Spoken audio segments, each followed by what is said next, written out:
how to fix login errors on the DoorDash Dasher app. Now we're talking about the Dasher app and not the normal DoorDash application. First, to fix the login issue, we want to make sure it's not the issue with internet. So if you're connected to Wi-Fi, you can try to switch to cellular data or vice versa. Then after that, you can simply try to open up settings. From settings, you can simply navigate to the option that says apps that you can see here. Once you're here on the apps section, in the search bar, you can simply search for the Dasher application here. And from here, you want to go to storage, clear the cache files, and also make sure to clear the data of the app. Once done, you want to open up your Play Store or your App Store respectively based on where you are.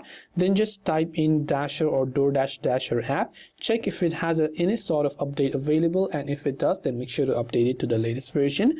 Now, even after you do all this relentlessly and you're still not being able to log in, sometimes it could also be a server issue. So you might want to wait a couple of minutes, but most of the times could also be your login details are incorrect. So from here, you can tap on the Let's Dash option right here. Then on the next page, you will be asked to choose your login information, where you have to choose your phone number carefully. Verify the OTP code that was sent to your phone number. If you have set up a password, you will be asked to enter your password as well, and then make sure that you log in carefully. Now, if you don't want to use your phone number, then you can also tap on login with email and password option. Then instead, make sure to go ahead and then enter your email address. Tap on the password option and tap on login. In case you happen to forget your password, you can tap on the reset password button to reset it as well. Hopefully one of these may have helped you solve the problem. If you have got any further questions, feel free to leave them down. Thanks for watching and see you in the next video.